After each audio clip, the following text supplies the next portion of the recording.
Thanks again for the content. Hopefully there's some hot news segment down the road with whoever might be available. Speaking of which, can we expect a new episode of Get My Go concerning Billi? Hope you guys are doing well. That's from John Wood. But Joe, you don't do Get My Go anymore, do you? None of us really know what's going on, but Mike Durband has been noted as saying it's on an indefinite hiatus, whatever that means. So, what do you think about that, Conan? It's best for the show and best for the listeners. Is it best for the world? It really is, because it was affecting people's capacity to learn and reproduce.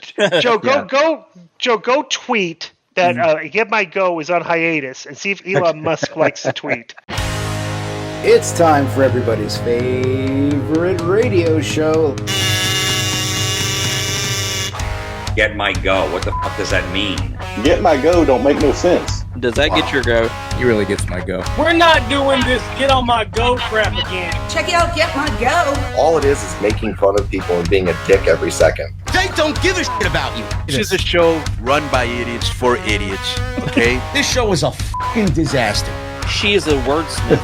I'm sorry I'm not as eloquent as you, total nonstop stutter muffin brother Martin. These guys are making some great waves that's out there. What? Do you ever listen to Get My Go, Nick? Why would you ask me a question like that? Yo, Disco, I know you're gonna see this. Bro, you ain't fucking cool, dog. You ain't fucking cool. Oh, Get My Go this, Get My Go that, so on and so forth. I heard it here and there. I had a couple people send it to me in Messenger. Get My Go. Get My Go. Get My Go. Get My Go. You couldn't choose a better fucking name for a podcast than that. All right. Welcome back in here to Get My Go, episode number, what did we say, 82 of Get My Go? We're back. It's time to get rolling as we settle back into the broadcast chairs to do what we do best, and that is, I don't know, listen to some stuff that's going to probably make us regret this whole entire process of getting the band back together one more time. If you didn't know by now, my name is Chad. Of course, I'm joined here on the Get My Go panel by the one and only great Joe Feeney, and of course, the man behind Get My Go, the great Mr. Mike Durband. How's everybody doing? And welcome back to Get My Go. It's actually... Go ahead. No, you're good. Sam, look at all that. We're way off. We're way the chemistry off. is just completely bleeding off the page here. I'm good. I'm actually doing this at great personal risk, as I've been reprimanded for commenting on this whole situation in the past. But I'm here for you guys, and I'm here for the Get My Go listeners. It's a subject that has to be tackled and addressed. It's a subject that we actually need your input more than anybody else's, because you are on the inside of this whole thing, and you're going to be able to provide insight that nobody else could. Husey would have been helpful too, but he has too much to do today, and Dean is on holiday somewhere where he's got very poor Wi-Fi. So we have no foreign contingent on the show. It's only Americans. I don't know if this is a target, but we're switching. This is a new show that we're listening to here, and two new people that we've never done before. So this was a subject that Get My Go was dancing around and wanted to do for a very long time, but yeah. I don't know if I ever said let's not do it, but I probably did. But I think that it was avoided to not cause any trouble for myself or Husey while Billi was on K100, so it was avoided for a long time. But now Billi's off the show, and it's free. He's an open target, free reign on this guy at this point. So I think it was like danced around, but also like there were concepts of like, all right, well, we could do it if Joe and Husey aren't around, all right, and then we could do one. All right, no, we're all doing it now. We're all in, no matter what, doesn't matter. And then it's like, no, Joe and Husey can't be on this one, but the time has come. This has been a long time coming, but I'm just honored to be here. This is fantastic. So I don't know if you could see the drip on the sides of the mouth here. I'm salivating. Been waiting. And this is also something that the people in the Get My Go Facebook group, they've been every day, like someone will post like, you got to do Billi Bhatti, you got to do this episode, and they've been clamoring for it. So this is for all of you in the Facebook group. Thank you very much. This is strictly for you, and we invite anybody to join the group. except Rad Rob, who tried to get in the other day, and he was promptly rejected. So First of all, that group is not big enough to hold Rad Rob. Oh, okay, period. But I feel like this is like a unification of the brand and like the Get My Go world. It's like we're doing this all for everybody. We're doing this for the greater good of this little segment of the podcast world that has had it out for this guy for so long. Yeah. And for those of us that haven't had a voice, it's time. And I'd like to mention the K100 Discord as well. We'll be very happy that this is being done, even though some of the folks in there won't admit they enjoy Get My Go. They'll drop certain secret codes and verbiage, and I'm like, I knew it. I knew you listened to it, so they're definitely in there.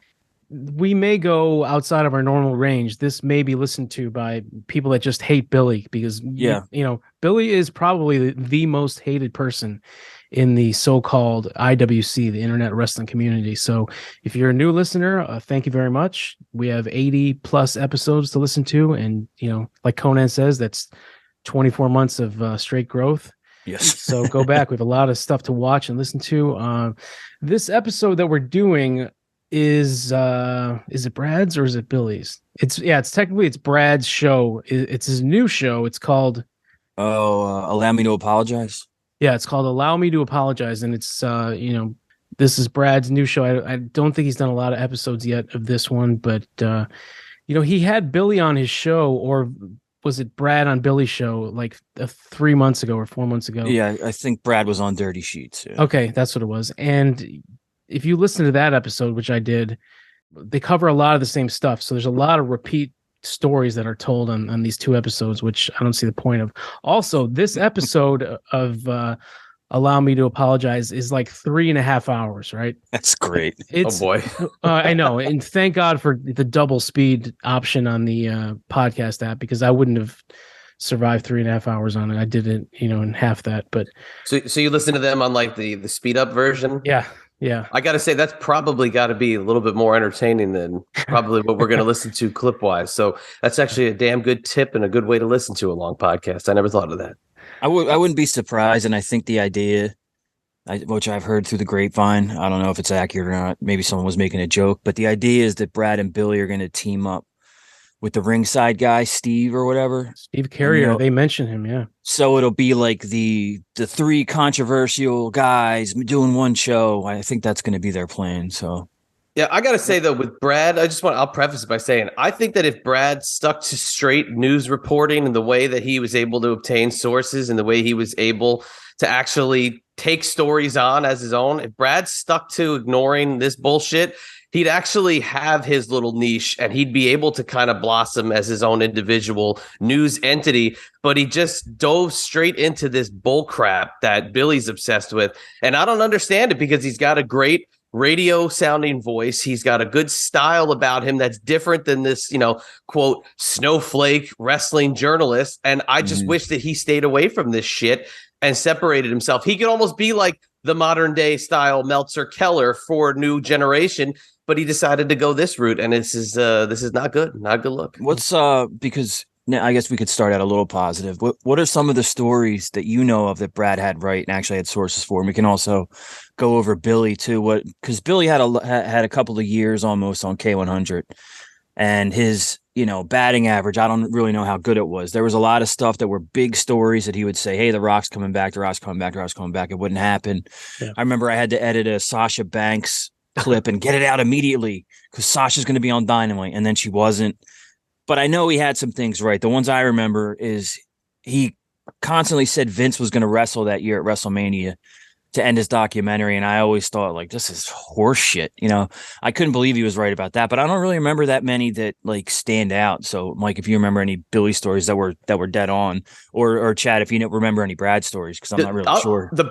I don't remember the Brad story specific, because I mean the news cycles, you forget some of this stupid news. Now I can tell you something that happened in '98 on lordsofpain.net, yeah. But I can't tell you what happened like a month ago on a dirt sheet site. But Brad's always been ahead of some of the stories because of his sources, and I always gave him a lot of. Wasn't there XFL. A big one? Sorry to. Yeah, I was going to say. Yeah, wasn't XFL. There a really big I one think he had a Saudi one that was really he was ahead on by a few months. But I got to give Billy credit. There was one thing that Billy did on K100 that I thought was the most fascinating thing he had ever put on newer airwaves, and it was about the action figure sales and how they were dictated I was like, it didn't even sound like the same guy. It sounded like a completely different podcaster. I was like, if this guy could just stick to this, he would have his own little niche audience that he could grow and just take it into another, dimension. But they get obsessed with this fighting and this drama and this like I'm edgy shit. And it's so dumb. It's so lame in this day and age. I just don't get it. But that action figure segment, it's on K100 YouTube. I thought that was phenomenal. Pulling out the sale numbers, how they're packed, how they go about. I mean, fascinating. Commission, for somebody, like how much you get for commission is amazing. Yeah. For somebody that's known about this industry and been selling in the action figure world since he's 12 years old, I was fascinated by it. So good on you, Billy. But you lost me a long time ago before that. So you got me back a little bit, and then you lost me even more ever since. Yeah. I think with, I don't know, and you guys will be more, you'll know more about Brad than I will, because I don't really know. I just know the Bin Hameen fallout and the Luke Harper stuff, and a little bit of like, he goes out of his way to be controversial with like the best butts segment, just stuff that is going to irritate people. Lame. Yeah. But with Billy and Cab, I don't know, like I know Billy, but I don't know Billy. I don't think anybody knows Billy. But I know Cav's idea is like, because I talked to him a little bit, that, he's a big Howard Stern fan. So I think what he's going for is like thinking of the old 90s Stearns controversy, the whack pack fighting each other or fighting with the whatever the fuck. And Billy's deal is like, I'm going to be super controversial. Conan is always like, yeah, he wants to be Andrew Tate. He wants to be Andrew Tate. So he's doing that. But he's doing it in the wrong community, because right now being controversial in the wrestling community isn't any way at all to get positive attention or make money. And I know, he's like, well, they're supposed to be the rebels. Yeah, K100 could be considered a rebellious show or whatever. Not according to Billy, and you will hear clips later on. Okay. How Conan is a fake rebel. He's phony. He's full of shit. Yeah. That's what I was going to get into. Can I compare Cav to a member of the Whack Pack? Yeah, you don't like Cav, right? I would say that Cab would be compared to what we now know him as, Gary the Conqueror. In the past, he was known as Gary the R Word. Yeah. But he used to be known as, now he's known as Gary the Conqueror. That would be the best comparison I have to Cav. Yeah. Speaking of Cav, I want to give Cav kind of a shout out and a compliment. Not a compliment. I'll be back. Hang on. I'll be back. Just a compliment. That guy, I think Cav and Rad Rob have the best audio in all of podcasting, according to me, in my ears judgment. Both of these guys have stellar audio, and it amazes me that Cav, he's a 10 out of 10 in audio quality, and he does a show with a guy that sounds like he's calling in on a string in a tin can, from across the world. Well, it technically is across the world, but you don't have to sound as bad as Billy does. He sounds like shit. I don't get it. I've said it to Joe for a year plus. Mm-hmm. Why can't you get this fucking guy a microphone? Mm-hmm. And it just doesn't make sense to me. I don't know how Cav can put up with that. But whatever, Mike, that's ridiculous. Yeah, that's what it sounds like. Mike, I can't believe you'd say that. Billy's audio is fine. Okay. So let me ask you, Billy. Let me ask you, Billy, what happened with the whole K100 fallout? That's my They're Brad. stupid. They're dumb. I'm smart. They're dumb. I don't stalk wrestlers for autographs. I swear. All right, let's get into this. There's a lot of clips. I got 23 clips. I also have a time code thing because, a lot of it, obviously we can't do the whole episode. It's 3.5 hours. But from 00 to 35 minutes, I just have my note says, bitching about woke culture and racism stuff. Okay. Now, I mean, it's 35 minutes long. Like, if they would have just done a show about that, they're very good at that, I guess. It's the same stuff they always talk about, and you're not gonna change anybody's mind. I mean, the wrestling community, the way it is now, 95% of these people, they are these people that they're making fun of, these woke, like sensitive people, and you're not going to change them. So I just to me, there's no point in even discussing it because it's not going to change. It's only going to get worse. I agree with 99% of their opinions on this stuff, but I'm not going to go out and discuss this shit because it's only going to come back to bite you at some point. But here we go. I think is the sorry, just one last thing. I think is the editor producer, whatever you want to call me. I don't even know what my title is, but what I do on K100, I have a pretty sensitive ear for stuff where I hear it and I go, nope. So I'm like the arbiter of cancel culture. Myself's kind of my job. I remember early on, someone had to tell me, someone that was at the top of the podcast at that time, his name, I'm not going to say Chris Jericho's name, but he had to tell me about something. It was Jericho. Okay. He heard something on K100 back then. He's like, there's no way. He's like, you edit the show, right? I'm like, yeah. That's when I first met him. He's like, you can't let a line like that go through, And I was like, okay. So I kind of got the idea. And then now as I try to protect the show, sometimes from itself or whatever, that's what I think of. I try to figure, like, is anyone going to get bothered enough by this to cause us trouble? And that's not to say, we'll get into the Rebel thing, but I think you guys understand what I mean. I can't let someone accidentally, like Conan might drop an N word that ends in an A, and he says he feels he could say that because he's got friends, whatever that is. Hispanics can say it. I don't know what the rules are, and I'm like, can't let that go through. Or if Disco's telling an old story about how the crowd chanted the F word at him that ends in a T, can't let that go through. There's just certain things, and I think that Billy and Brad they're just spitting in the wind, trying to fight against it, and I'm sure that that's Billy's opinion to me that I've pushed out and all that, and that's fine.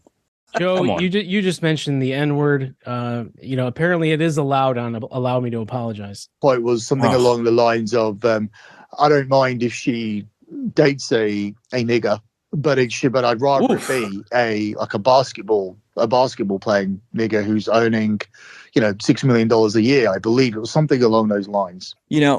That's just first of all, you shouldn't say it, but second off, like, that's just admitting publicly, like, we don't care if this show gets taken off. We're not taking this seriously at all. We don't care if it succeeds. We don't care. Like, that's not only, the disrespectful word in general, but it's also showing disrespect for your audience, because you're telling your audience, when you say things like that, we don't care if we're here next week. So you're wasting your time listening to us. Audience with air quotes, just throwing it out there. First thing that I have to throw out there, again, I respect Brad's journalistic eye, at somewhat of his journalistic approach, but I do not give him any credit for his graphics approval at all for any of the podcasts that he's had. Look, I'm not the greatest graphics guy in the world. I couldn't put something like this together, but this is like low school, like the low key, like PBS kids style animation here. This is not a good one. I would have left this one on the cutting room floor. Yeah, as soon as I saw it, I noticed that, for some reason there's two microphones in front of Brad. He's got the old school, the old school radio microphone in front of him, and then he's also wearing a headset with a microphone. So it's like, you don't need two microphones, and I don't even think Brad's using one microphone from the sound of it. It just doesn't sound very good. He sounded a lot better when Rad Rob was producing his show.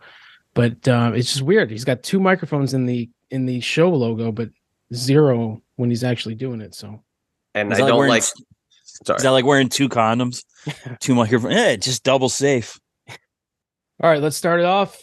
Here's Brad's theme song, and then right away you can just hear the audio quality that Brad's putting out. I say, just give them hell.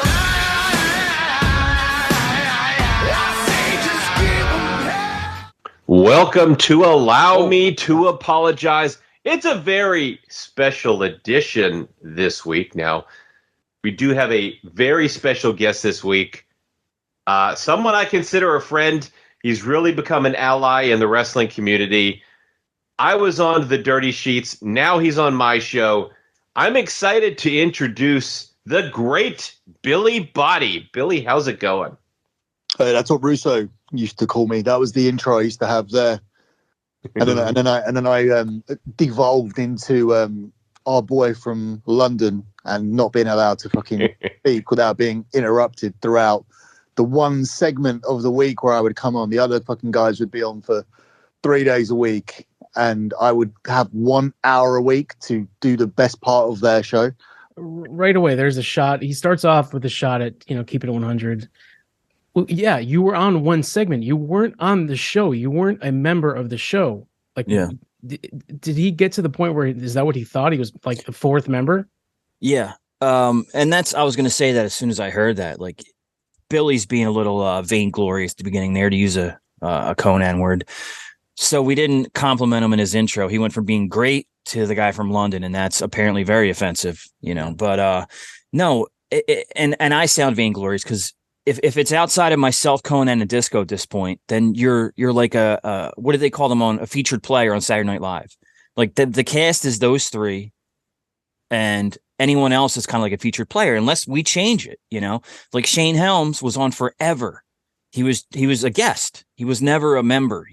Jeff Jarrett was on a lot. Hoovy. These guys were on multiple segments for months or years, and they weren't a part of that. Like if like Keeping It 100 is like a registered business now.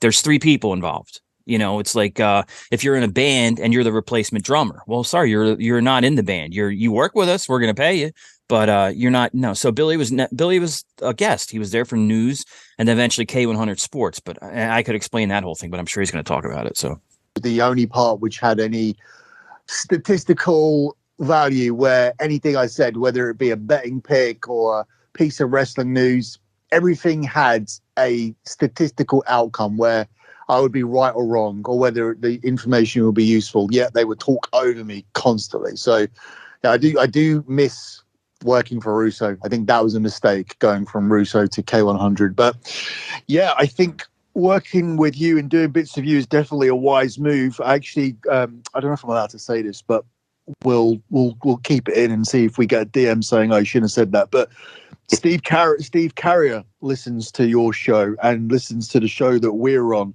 and said that I really think it's a good combination. I really enjoy listening to you and Brad. So I actually respect Steve. I didn't get on with him all the time because. So I had to look up, like, who is this Steve Carrier guy that that Billy seems honored to be, talked highly about. And I found out it was that guy that has like the really slanted eyes. Look up his mugshot. What did he get arrested for? Like, this is a DUI. Yeah, you look up. Is he from Florida? I think, and he got a DUI. And I thought he was English. I have no idea, to be honest with you. But is he the one that was fighting with Soraya? Yeah. Okay, that's the only probably why I thought he was English. I thought he knew her or something from back in the day. Okay. Yeah, I mean, this is like a scumbag, like another guy that's hated by the majority of, the IWC. I don't see why. We've been talking about it for how many years on Get My Go? Do you guys want to report news in wrestling, or do you want to be characters for a portion of the wrestling world, which is just on Twitter? Yeah, that's what I was just going to say. Like, reflecting and thinking about it now, I said earlier, like, trying to be controversial and stuff's not going to get you anywhere anymore. And it's just not. And is it really that revolutionary to have a crazy controversial wrestling opinion? Like, a lot of wrestling fans smell. Ooh, everybody knows that. Like, you don't need a podcast entitled Smelly AEW Fans. Like, why is that? Like, you're just looking for attention. And that's Disco talks about the traits among the dirt sheet guys, and that's certainly one of them. Like, look at me, my news is better. Look at me, I know better. No, that match sucked. You're wrong if you liked it. And it's just like, did you take a journalism class? Because you're supposed to be impartial. Like, that's journalism and impartial reporting. Yeah, that's it. I mean, it's also broadcasting 101. Why are you making this story about yourself when you're supposed to be? If you're a reporter, you're supposed to report the news. Nobody outside of the people that are listening to this know who you are, number one, and two, care about anything that you're talking about. So for Russo to say that you're the great Billi Bhatti, and then for Conan, dude, Conan gave the guy an intro every time he brought him on the show. Yeah. Did the whole thing.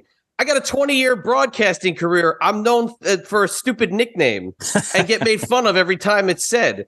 So, I mean, like, what does he want? What does he want? A red carpet? Like, does he want like the horns blown every time he comes on? He had a legit intro. Thank you. He had a legit intro from Conan every time. Yo, it's our boy Billi Bhatti from London Town. Boom. We're bringing the news. Boom. Every time. Conan, perfect, doing it every time. What do you want?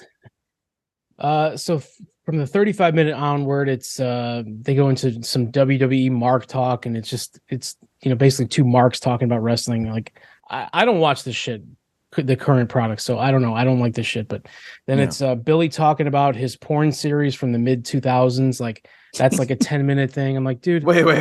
Yeah, wait. I didn't even put the brakes on. What? I didn't even clip that. I didn't clip that. It was just so boring. I've heard him tell it before. He did porn. No. Well, he was like the host of a.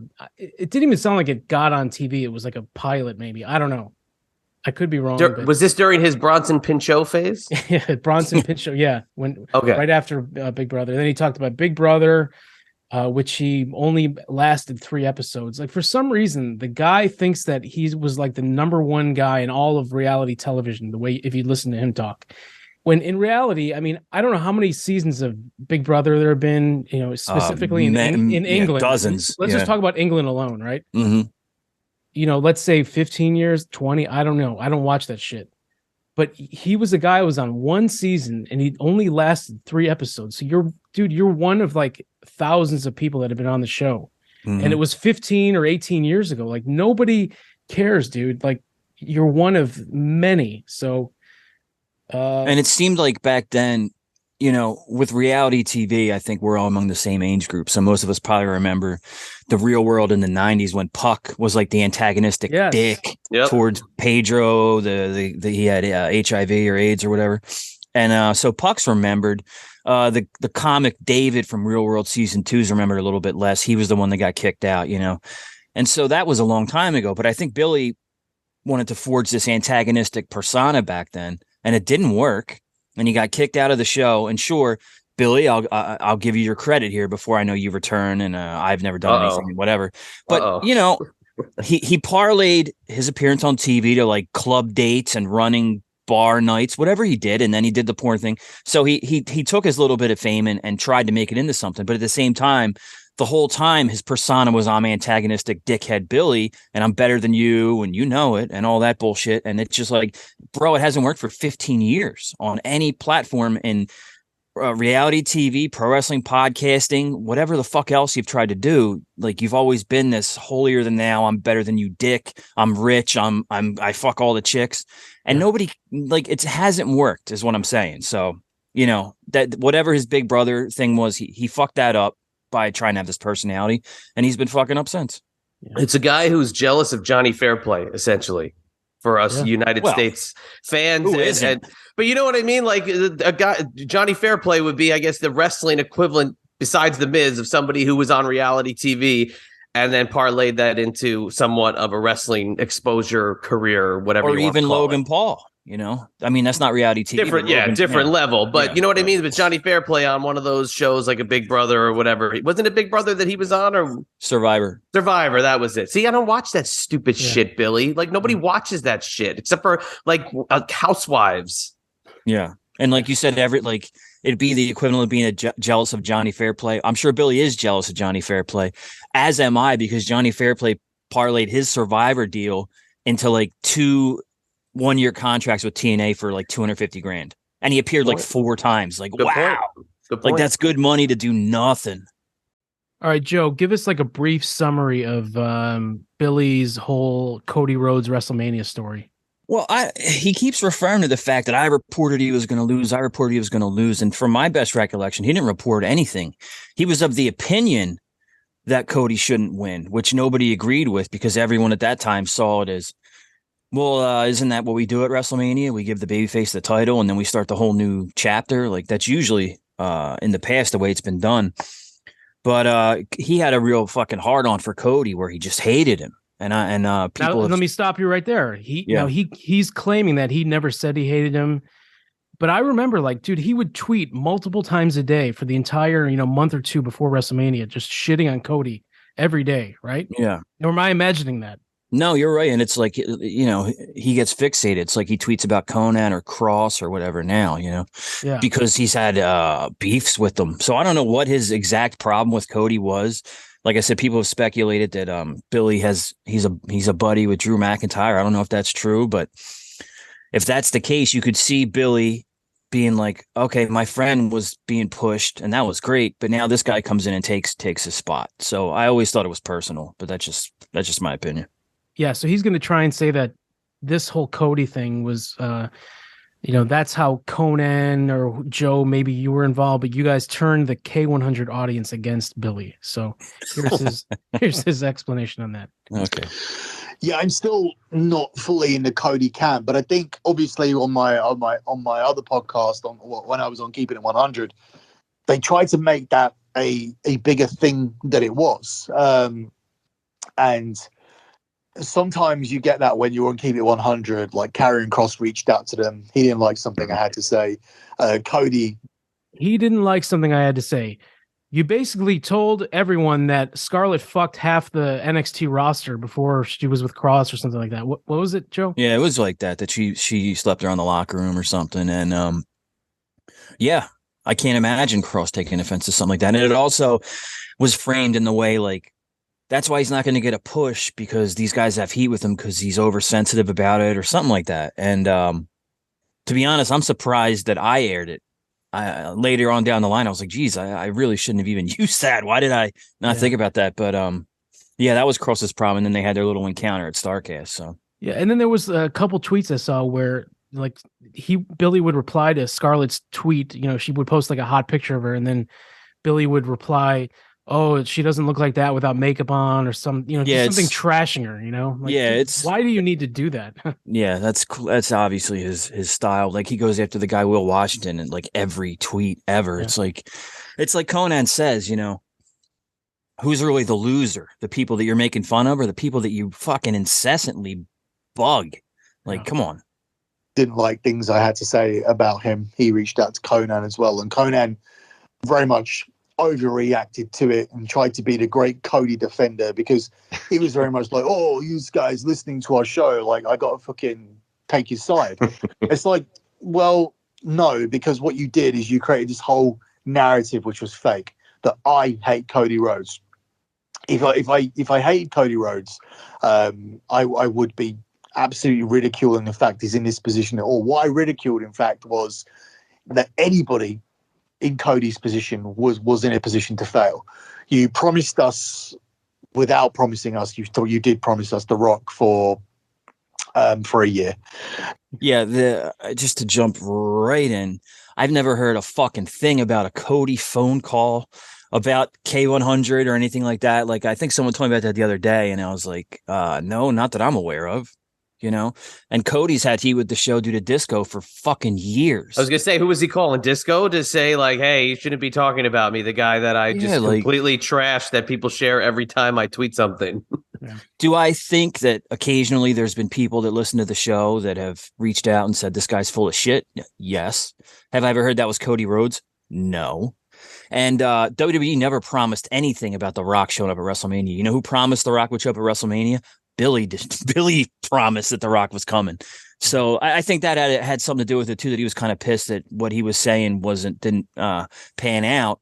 And he had a lot of excuses as to why, Somebody packed their Rock action figures for the trip to WrestleMania. That's probably why. And there was a little bit of a change in plan, so we had to change the trajectory of our planning around. So, well, it depends really how long Cody's going to continue on. And as I said, like he is selling decent merch numbers, and now some of the tweets I remember seeing right before WrestleMania was how Cody doesn't sell any merch. Right.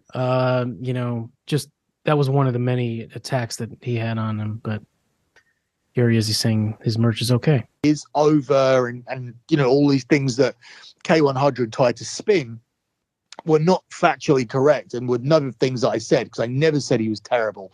And I never said that he wasn't over. And I never said he looked terrible, he was a terrible wrestler or whatever. He's just not the guy to win this title. Should he be an ex-world champion? Yeah, based on the standards now, based on the standards of yesteryear. Who cares? Dude, yeah, I mean, who cares? With your life. Yeah. I mean, you think this much about it? Just, dude, move on with your life, okay? Go on to the next thing. Yeah. For a guy that claims that wrestling only accounts for like 5% of his income, he sure does put a lot of time into wrestling. I mean, dude, just look at any random day of his tweets. The guy tweets like 100 times a day about wrestling. Yeah. He does 3.5 hour long podcasts about wrestling. Yeah, he obsesses a lot. And to me, it was always like, I'm going to make fun of these people. You're all fucking marks and this and that. But in the same sentence, it'll be like, I've been to the last 10 WrestleManias. All right, so who's the mark, really? I mean, you've been flying internationally for. Well, 10 he's got the money years. to do it, Joe. He's got, he's got a seven-figure income. He's going not because he enjoys it so much that he obsessively tweets about it. He's only going to rub it in everyone's face. That's what you're saying. Yeah.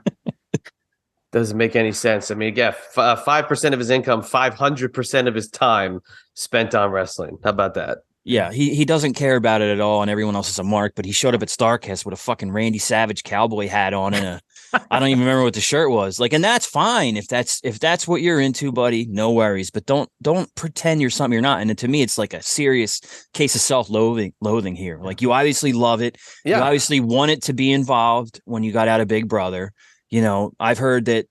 You know, your entry into the English indies or whatever wasn't very smooth, and perhaps that's why you're bitter about wrestling. That's the perception among, guys that have been over there and guys that heard of you back then, is that you're just really fucking bitter because you weren't taken seriously and you couldn't get a gig in the ring or whatever. Yeah. So another thing that he's very obsessed with lately, and I mean dozens of tweets per day, it's the AEW at Wembley attendance, right? And yeah, he's probably right. They're fudging the numbers, right? Of course, But every major event fudges the numbers, and there's different ways to perceive that. Like, does that mean Tony bought 60,000 seats and he's selling them on the side on StubHub? Like, I don't think so. Yeah. But do I think that there's a certain amount of seats set aside for comps or for media for this and that? Yeah, fucking A, there is. But just play the clip because it's a ridiculous obsession. Like, who gives a fuck? Yeah. Who fucking gives a fuck if they sold 90,000 there and they sold 2,300 in Vegas last night? Who fucking cares? But one thing that he mentioned, and this is the first time I've heard him mention it. He's mentioned it a couple times in the past few weeks. But Joe, did he ever mention to you guys while he was on that he owned a bar? No. First he said he owned a bar. Now it's that his immediate family owns the bar. Never, not once.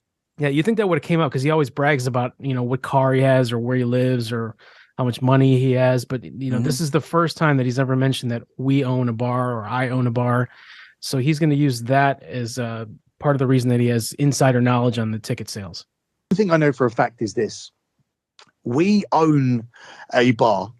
My immediate family own a bar in Wembley and basically it is a road on Wembley Park Drive. So there's Wembley. I know what you're going to say. Go ahead. Are we going to address this lip smacking? Oh yeah, that's the next clip. Very good. Okay. I think you see my screen. That's the next clip. Oh no, I did. Yeah, I do now. But no, it's just like. And that was noticeable when we recorded K100 too, and I try to take that out as much as possible because nobody fucking wants to hear that ever. It's gross, and it's like, you know what? People have their valid complaints sometimes. Where they're like, "Hey, is Conan eating on the air?" And I'm like, "Yeah." Hey, get him to stop. Well, he's not gonna, And he's Conan. Yeah, and he's Conan. So but go ahead. The Wembley Way and Wembley Park Drive. Wembley Way goes to the right of Wembley Park Station. And Wembley Way goes straight. Wembley Way will lead you straight into Wembley. Now, so this is a 30-second clip from like a 5-minute explanation of something to do with the security detail at the Wembley Stadium for certain events. It's so fucking boring. It's like, why do you need to talk for 5 minutes about that? Thanks for the coordinates and the longitude and latitude of where the stupid bar is. Hey, I looked it up. It's called Douchebags. Guess whose face is on the front facade? Take a guess. Yeah, but I think homeless looking guy. My thing about Billy is that it's like any of his opinions are going to go with whatever. Let me start that over. It's like he went to AEW in Vegas earlier this year, courtesy of Conan, right? And found out that he wasn't very well liked there and couldn't imagine why. Couldn't fathom that they wouldn't want him at that show after he reported that Tony Khan was throwing drug parties and was trying to bang Britt Baker and all this. Ridiculous bullshit. And so once he found that out, not that he was ever super pro AEW, but now all of a sudden everything AEW sucks because he found out they don't want him at their shows. That's basically what happened here. Now, prior to that, if you look at his tweets from the AEW pay-per-view he went to, they were like an example of wow, this is a pretty good show. And man, this match was great and stuff. And he was like softening because he was at the show and he was enjoying it. But now that he finds out that they don't fucking want him there and he has to wear a goddamn disguise to get in, now he hates it. But it was all based off of his bullshit reporting why anything like that would happen. And the reason I said that is because he can complain about the Wembley tickets all he wants and it's a fraud and it's a facade. But who fucking already bought their tickets? I bet you $1 million fucking dollars. Billy's already attending that show. And why would anyone attend something and pay for it that they fucking hate and obsessively tweet about? Like, I'm not going to fucking Motley Crue because I don't care. I don't want to see Motley Crue. I make fun of Motley Crue. Why would I pay expensive tickets to see Motley Crue just to sit there and go, oh, this stinks? You know, what the fuck? Yeah. Please tell me the Macho Man hat was a part of the disguise. I don't know if it was really a Macho Man hat. I don't know. You guys. No. Was it? It was Did a it Macho say Man Macho hat. on it? No, I don't remember. It said, in my head, it said, oh, yeah. It said, oh, yeah.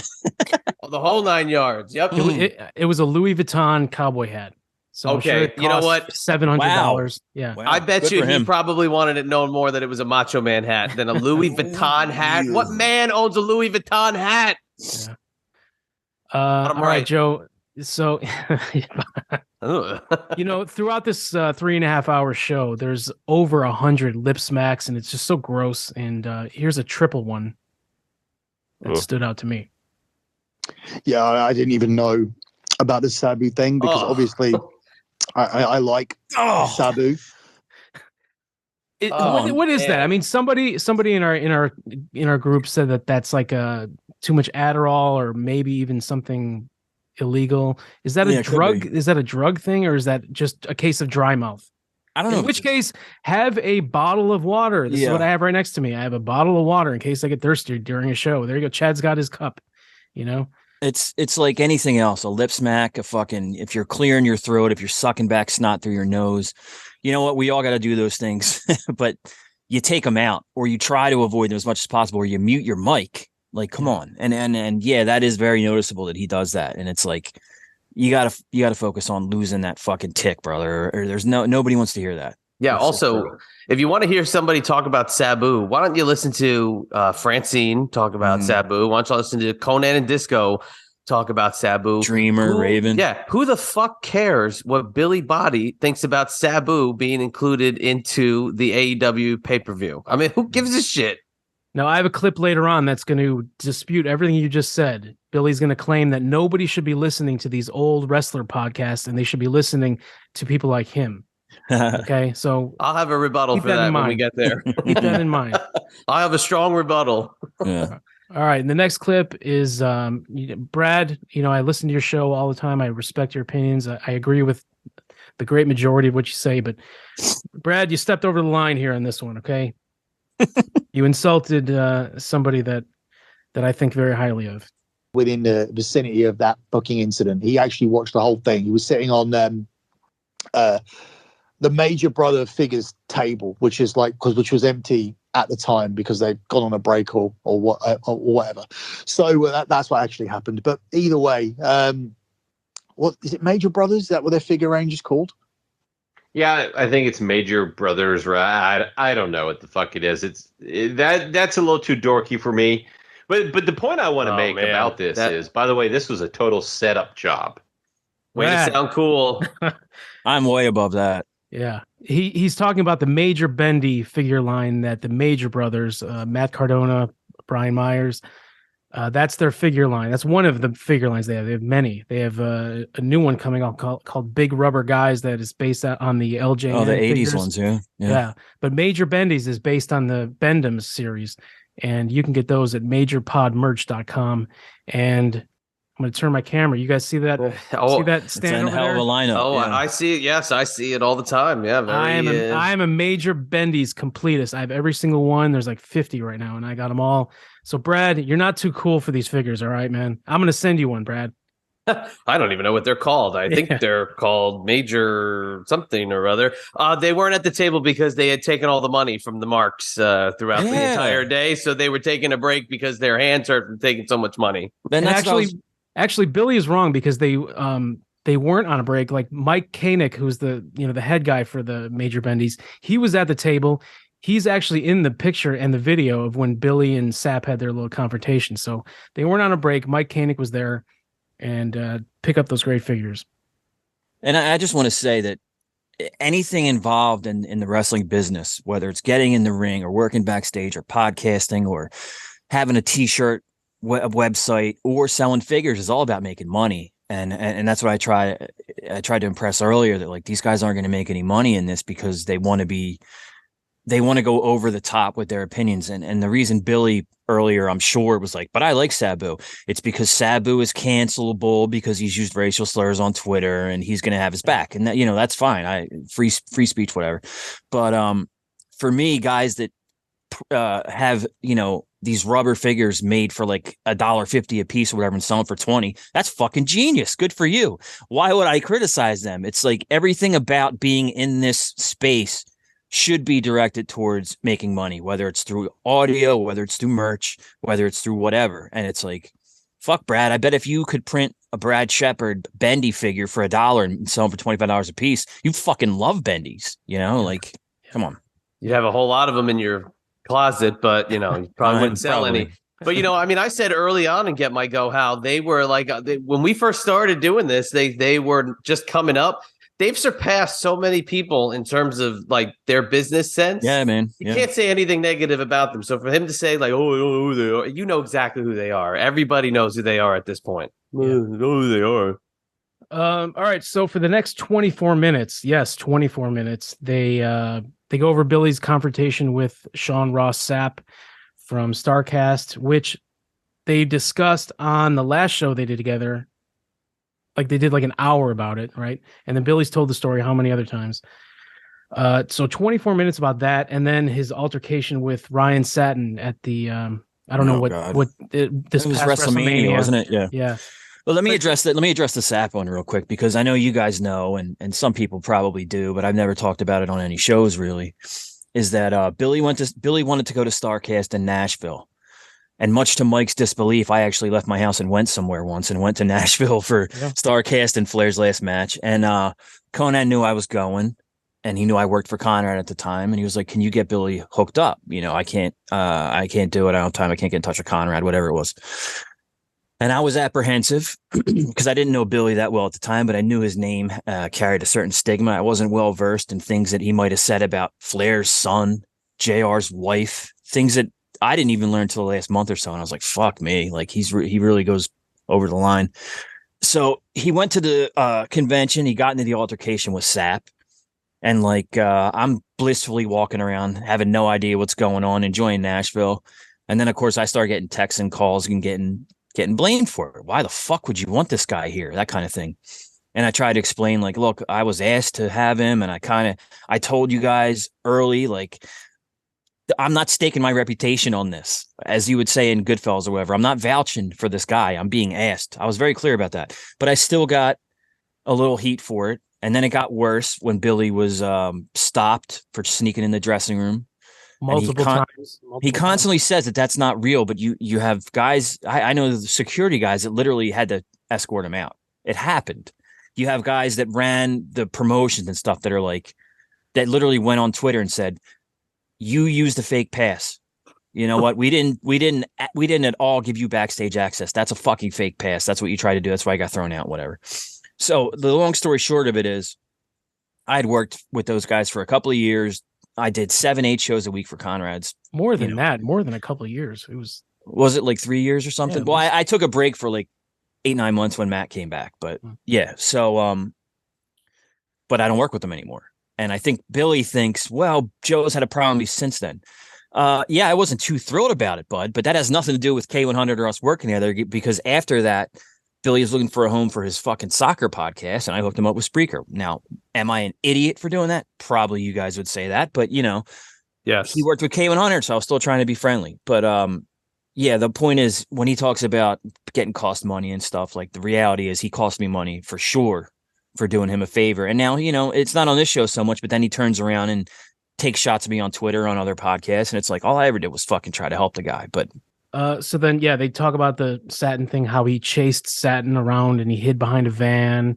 And it's like, dude, Ryan Satin, he'll admit it. He's not. He doesn't pretend he's a tough guy. He doesn't go out there and put that attitude out that he's going to fight everybody. Like, come on, man. He's a harmless guy. Yeah, he is. He is pretty annoying, and he is, very woke and whatever. But if you were to go attack this guy, it's not going to do anything for you. It's no contest, dude. And plus, the guy works for. I don't know if he works for WWE directly, Fox. but is it Fox Fox? Sports. Yeah. Yep. Mm-hmm. He's not going to do anything to ruin his reputation or, while he's on the clock. He's not going to. Right. He's clearly dressed in a suit. Like he's in a suit for work on WrestleMania weekend. This guy, Satin, looks like a homeless guy, like Billy. They both look they give a very similar look. Oddly enough. And they both come from rich families. Yeah. They're not that different. So if you see Ryan Satin wearing a suit, you can guarantee that he's on the clock and he's working. This guy is not a guy that wears suits every day. So, and there's a difference in the two situations, because in the one situation, Billy was on social media constantly saying he's going to punch Sap in the back of the head, and it's on site, and all that stuff. So there was ingredients for physical confrontation there, and those guys were the same fucking size, so nobody would have looked twice, and like they would with. I think Satin's smaller than him, probably. I've never seen Ryan Satin. I don't know how fucking tall he is. No, I think Satin's bigger than Billy. He's a tall guy, really? Yeah, no, I don't think he's taller. He's definitely pudgier. But... He's No. Yeah. I think he's a hair taller than Billy. I think he's got a little bit. Anyway, like Conan said when you guys discussed this, Conan said if you're taller, it doesn't matter. Well, yeah. But I'm saying the optics of Sap and Billy being nose to nose and then starting to fight would have been a little better than if Billy's picking on somebody smaller than him. Well, but, my if you point went was nose to nose with Billy 10 years ago, is a different story than you went nose to nose with Billy now. Are you talking about his nose job, or is that what you're doing? Yeah, but I don't recall Ryan ever saying, "I'm going to beat you up." Like, they obviously don't like each other. Maybe Ryan tried to get him canceled or called sponsors. I have no idea. I'm sure he did. Yeah, he's good at that. But so Billy had a beef, but I don't recall Ryan ever saying, "I'm going to fuck you up, man." So, it's a little different. All right, next clip. This is about the money that Keepin It 100 would pay him for being on the show. Joe, I'm excited to hear your side of this. So when Conan and Disco are saying to me stuff like, "Oh, we need you to stop arguing with the dirt sheets, and we need you to do this, and we need you to say that," cool. That's fine, Glenn, and that's fine, Conan. But what are you paying me? Because if you're paying me fucking $400 a month, $100 a week, and you want to control my Twitter account and my opinions, then you can shut the fuck up. I'll walk out of the show, which I did. So everybody has a reasonable point where you'll understand that, okay, you're paying me and I don't want to bring down your platform. So I'll not completely shut off my opinions, but I'll keep it in check, especially coming from the K100 Twitter account, if that makes sense. Well, you didn't walk out. Conan said, "I don't want him on the show anymore," is what happened. And Disco, as far as, I don't know what those guys' private conversations are like, but Disco agreed because he was tired of getting DMs from other people complaining about Billy. He doesn't want to spend his free time doing that, which my guess was they were eventually going to get tired of him due to that. And I was right. I just know those two guys, and I knew that when we're not recording, they don't want to fucking hear about it. And Conan has a very busy job, and Disco, hey man, he works a full-time job. We all know that. These guys don't want their free time brought down because Billy wants to call someone's girlfriend a slut, or he wants to use a racial slur, or he wants to put out somebody's Patreon content for free. They don't want to hear it. And so that's basically, to me, what I think would happen there. And as far as money, I always said to Billy when he would say something about it, I'd be like, you know what? You're in a position that other guys weren't. Like, we didn't pay certain other people to come on the show. Promote your T-shirts, promote your appearances, promote your signings, promote when you're going to be in the ring, whoever, whatever. That's your payment. Billy's idea was to jump to K100 for bigger numbers to expose lock betting, and that's what we did. So then it became, but I'm not getting paid. So then he got broken off a piece of YouTube, because originally his clips were all up on YouTube. And when Husey brought out the numbers and the percentage of what numbers he drew, we actually overpaid Billy, which I did say on the K100 Twitter at one day because I was tired of reading that shit. And so basically he would come on, do 45 minutes to an hour a week, 15 minutes of which was, not rants or whatever that was usable. And then sports came up. And his payment never changed because his effect on the show never changed. His effect on the numbers never changed unless it was negative. And so let's say he was getting $50 an hour. Let's just say that. That's probably close. So that's fine. What's wrong with that? Yeah. What do you expect to get, really? You know, I mean, you're just talking, and you're being exposed to sell your Patreon and all that. So I never understood the money thing. You know, I mean, he probably heard ads and got pissed at that, but it's like, you have nothing to do with the ads whatsoever. Like K100 Sports was going to happen with or without him. We had talked about that for 2 or 3 years, about having a specific sports show to talk football every year. Anyway, that was going to happen. And I know I'm talking a little long here, but he said on Twitter something about, and then you got the fucking sports gambling ads and bro, we have a partnership with a sports gambling company. They're coming back later this year. They've been on the show for years. It had nothing to do with having sports. Nothing. Yeah. It's been there. So yeah, we had one like 2 years ago on Eyes Up Here. Before Billy. Yeah. So I understand he wants to, make it look good for himself, but just none of those things are true. He was like, Disco wanted him on so he could help him promote his Patreon. And that's what happened. It was a fucking favor, really. And it brought a lot of negative attention towards the show. It brought a lot of negative attention towards the YouTube, and it had nothing to do with me, Conan, or Disco. It had to do with the listeners fucking not liking him. And then he would just attack back and they'd like him less, and he'd attack back and they'd like him less. And that went on for fucking 18 months. Everything that happened has nothing to do with anyone except himself and his own actions. Yep. All right. The next clip, he addresses doing the video on Keepin It 100 when you guys recorded. Now, in my opinion, when you're doing a podcast, you want to make sure your audio is the best, right? This is a guy that he rarely used a microphone. If he did, he didn't have it set up correctly. Every time he was on the Keepin It 100 podcast, he sounded like shit, okay? But in his mind, he thinks it's more important to have a interesting video backdrop, and you'll hear that in this clip. Or to make sure his wig was straight.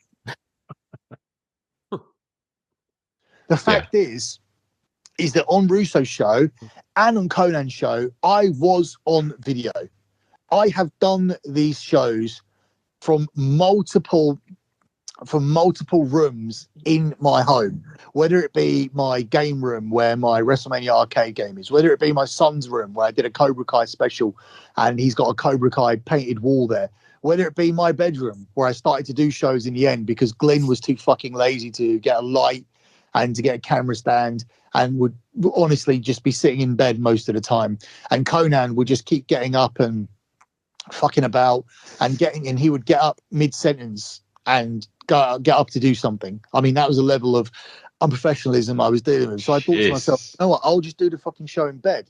For Russo's show, I would always do it in my living room. I created a podcast background in my living room, which was my boxing wall. So behind me, I'd have my Mayweather picture and my Muhammad Ali picture on my brick wallpaper room.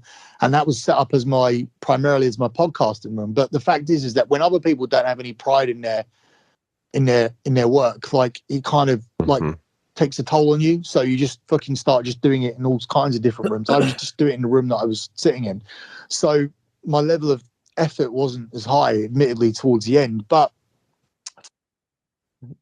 great lip smack at the end. I mean, Jesus. Dude, Keepin It 100 is an audio podcast. Yeah, you guys have video for the Patreon members and stuff, but primarily some on YouTube now. Yeah, it's an audio podcast. Like, why are you putting that much effort into your background? Like, get a fucking microphone. That should be the tools of your trade, not a Cobra Kai background. Dave Meltzer sits up in a chair holding a microphone now. Yeah, that's all he does. I mean, Dave makes $1 million a year or whatever. I mean, like, if that's who we're going to compare you to, I mean, like that's all he does. I mean, what do you want? Do you want a pat on the back? And it's a comparison again, where comparisons don't belong. Like, but you're not Disco. Disco's name's in the title. People listen for Disco. That's like, you want to talk about verified fact. That's verified facts. Disco draws listeners. He does it for Vince too.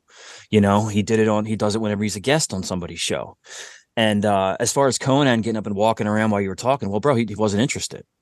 How long did you do the show? You couldn't read Conan's body language. He was getting completely sick and tired of you ranting about Dave or Sap or yelling about how much money you had and how much better you were. You disinterested him. He was not having it. He was more and more as time went on, he was more frustrated with having to listen to you for an hour. That's why he told you were long-winded and he wanted you to shorten it up because it was eating up a lot of our fucking time. Well, like he always says, wrestling accounts for sometimes it's 3%, sometimes it's 5% of his income. He spends a lot of time tweeting about wrestling, watching wrestling, going to wrestling. And if you want to know why he does it, this is why. I am doing this because I want to do it. And when I speak, you get a 100% unfiltered truth. I'm not fucking trying to piggyback onto something else and use this as a stepping stone. I'm not desperate for a job. I'm not desperate for likes. I'm not desperate for retweets. I'm not desperate for patrons. I don't need a fucking thing from you. The only beneficiary of me speaking is people who are listening to me speaking because I'm doing it for your sake, because you need me out here to be a voice who represents you and represents the people who aren't woke, who aren't there with Ukrainian fags, who aren't there thinking that boys can be girls and girls can be boys, and all this other bullshit that's down, and won't accept the decline of wrestling that we are going through, and have to pretend and have to lower our standards to the point where we say the bloodline is the greatest thing to ever happen. It's great, no doubt about it. Way to circle it back. You want me on that wall. You need me on that wall. Jesus Christ. I mean, talk about fighting the good fight for your own good. I mean, like, who cares, dude? I mean, like, if Billi Bhatti fell off the face of the earth tomorrow, nobody would notice. That's number one. Number two, as it relates to wrestling news, he's not a source anymore. He doesn't do anything that reports any kind of news on any sort of news platform. So nobody's going to sign up to a Patreon, or nobody's going to go to some pay service to listen to his stuff because he doesn't report anything. So what do you want? You want everybody to lay down and bow at your feet because you maybe once broke a story years ago? No, we don't care that you're edgy. We don't care that you have an opinion on, the woke culture and this and that. Nobody cares. Everybody's got their opinion. Okay. Opinions are like assholes. And I guess he's the biggest one. All right, we're only halfway done, so we're going to cut this for today and we're going to continue on. This will be a 2-part episode, so tune in. I don't know when the next one will drop, but just subscribe. Joe, subscribe. Joe, where can we find you in the many things that you do? I'm doing a lot less now, which is comforting. It's still more than most, so yeah. So you can catch me all fucking week long now on K100 as we release 5 or 6 different style of shows a week. You got the main show, sports, K100 Talks. There's been 2 bonus mailbags a week for a little while now. Rehash is out every couple of weeks. And so just subscribe to K100 anywhere and you'll catch all those shows. You can check out the Conan Patreon, patreon.com/Conan. Has a lot of extra bonus content, has video, and gives you the ability to join the show for roundtables and open mailbags and shit like that, live Q&As. Match watch-alongs, music segments when we can get to them. It's been a little while, but, we're going to try to bang out some of those soon. And you can hear me Mondays on The Raven Effect with Raven and Rich Bikini, which is if you're a Raven fan and used to like his shoot interviews, or you appreciate more the closer to real-life persona of Raven, Scott Levy, that's the show for you, because you're going to find out what it would be like to be in a car with Raven for an hour and a half, or at a diner or at a convention. It's very... There's no format. It's very silly shit, and it's mostly just 3 guys riffing. And so I mean that's been growing in popularity recently, which is cool. It's been grabbing some listeners off K100, and that's it really. I still have the old T-shirt store, ProWrestlingTees.com/CC with Joe Feeney, and Creative Control Network at the CC Network 1 on Twitter. Check out the Creative Control Network on Spreaker and on Twitter and on Facebook and all at the CC Network 1. That's it. Chadster. At Chad EMB on Twitter, at IB Exclusives on Instagram. You already heard. Eyes Appear in audio form exclusively on Creative Control. Can't get that anywhere else. But you can go to the Eyes Appear YouTube page, where we do have a membership tier. And in addition to just the Eyes Appear experience that we're offering, you get exclusive member content, including the entire archive that we're uploading to the YouTube membership, as well as brand new content. Anytime we go live, which we do quite frequently, we record new member-only content for the YouTube members, and it's been a lot of fun. I love doing the member-only content. Usually give a little bit more details. I know, Joe, you'd love the behind-the-scenes of Barely Legal 97 we did a couple weeks back. And we're gearing up for a huge run of this Dark Side of the Ring season coming up because it's got heavy ECW ties, and we're ready to tackle it in a way that we've never done before. So there's going to be a ton of Eyes Up Here content coming to YouTube over the next month or so. So subscribe to that. And a little show I started during this time off we had here was Perfectly Rated, which is not meant to be something that's going to be a weekly series. It's kind of going to be when the mood is right. And I got an episode 3 that I've been working on for probably like a month. Just haven't been able to hammer down a time to record the episode. But Perfectly Rated on YouTube.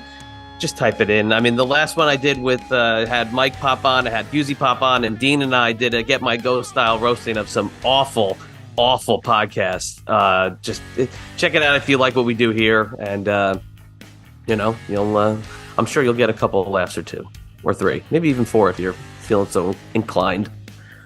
You can follow me on Twitter at Mike Durband, Instagram Mike_Durband_Productions. If you want to see some photographs from the front row of NWA pay-per-views, TV tapings. Most recently, I did an Impact TV taping, so check that out. And that's it. We will be back with the next episode. This continuation of this one. We got, let me see. There's 8 more clips, and they go hard at Conan, so you do not want to miss these clips. Billy just rips into Conan. Check that out. All right. Bye for now.